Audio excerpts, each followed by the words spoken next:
और थोड़ा सा क्रीम लगाते हुए ना आपने इसे क्रम कोट कर लेना है। तो ये क्रम कोट करना तुमसे है ना, ये प्रोफेशनल बेकर्स के लिए तो इसलिए ज़रूरी होता है ताकि इसके सारे क्रम्स वगैरह जो हैं कवर हो जाएं।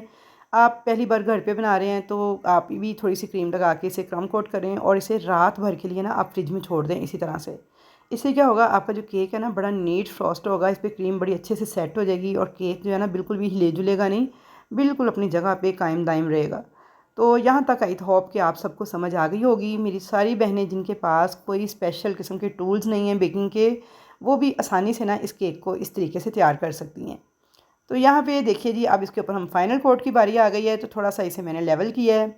और जो पिक्चर हमने बनाई थी ना, ये सिंपल पिक्चर है। आप किसी भी फ़ोटोशॉप से ना मोबाइल से आप अपने उन्हें व्हाट्सअप कर दें पिक्चर, और उसके बाद वो तकरीबन 60-70 रुपये लेते हैं और ये पिक्चर डेवलप कर देते हैं।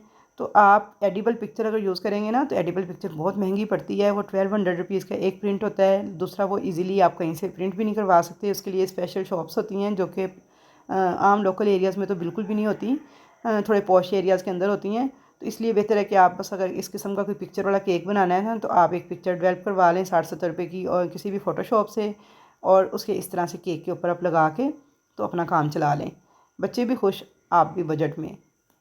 अब यहाँ पे ना मैंने केक बोर्ड को अच्छे से साफ़ कर लिया था, जो भी एक्स्ट्रा क्रीम वगैरह थी, और 1 mm नोज़ल जिसके साथ मैंने ऊपर बॉर्डर बनाया ना, उसी 1 mm नोज़ल से मैंने नीचे भी एक बॉर्डर ड्रा कर लिया है। आप चाहें तो ये केक यहाँ तक भी तैयार कर सकते हैं। देखिए कितना खूबसूरत लग रहा है, और कोई इसमें स्पेशल चीज़ मैंने यूज़ नहीं की। ये सारी नॉर्मल आम चीज़ों से भी आप इतना केक तैयार कर सकते हैं।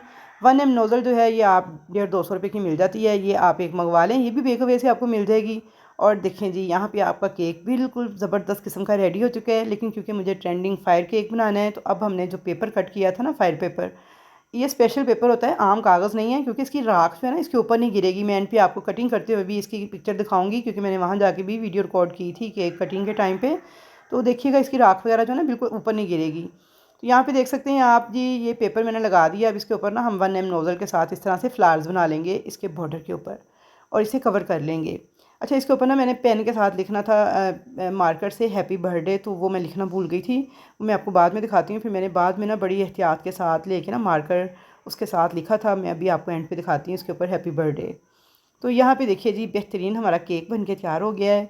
इतना ज़बरदस्त, इतना आसान तरीका मैंने आप लोगों को बताया है कि अगर आप पहली ही बार में भी इस केक को तैयार कर रहे हैं ना, तो बिल्कुल परफेक्ट तैयार कर लेंगे। कौन कौन सी चीज़ कहाँ कहाँ से मिलती है, मैंने सबके नाम भी आपको बता दिए हैं, जगह भी बता दी हैं। तो आई होप कि अब आपके लिए कोई परेशानी नहीं होगी, और इजीली आप भी अपने बच्चों की बर्थडेज़ पर या किसी भी स्पेशल इवेंट पर इस तरह का केक बना के उन्हें सरप्राइज़ दे सकते हैं। तो यहाँ पे देखिए जी, माशाल्लाह से अल्हम्दुलिल्लाह हमारा ट्रेंडिंग फायर केक बन के बिल्कुल तैयार है। और अब मैं आपको दिखा रही हूँ वो वाली वीडियो जहाँ पे इस केक को हमने बर्न किया था। तो यहाँ पे देखिए जी, कैंडल के साथ आपने सेंटर से इस फायर पेपर को इस तरह से आग लगा देनी है, यानी बर्न कर देना है। तो ये देखिए जी, ज़बरदस्त ये केक क्या जो फायर पेपर है ना सारा किनारे पे चला गया है, और ये देखिए नीचे ये आपको पिक्चर नज़र आ रही है जी। केक बनाने के लिए ना आपने तमाम चीज़ें रूम टेम्परेचर पर लेनी है। फ्रिज की रखी कोई भी ठंडी चीज़, अंडा, मैदा या चीनी इस्तेमाल नहीं करनी, ये मैं आपको बताना भूल गई थी। और अब यहाँ पे ना इस केक को जब आपने जला लेना है ना, तो आपने ऊपर वाली सारी क्रीम जिसकी रिमूव कर देनी है। पिक्चर से ऊपर ऊपर जितनी भी क्रीम है सारी आप रिमूव कर देंगे। उसके बाद इसकी कटिंग कीजिएगा, तो इंशाल्लाह ताला आपको बेहद पसंद आएगा। ये खाने वाले जो हैं वो उंगलियाँ चाटते रह जाएंगे। तो आप लोगों ने मुझे कमेंट सेक्शन में ज़रूर बताना है कि कैसी लगी आपको मेरी केक बनाने की ये वीडियो, और कैसा आपका केक बन के तैयार हुआ। तो इंशाल्लाह ताला मुलाकात होगी आपके साथ एक अच्छी नई रेसिपी के साथ। अल्लाह हाफिज़।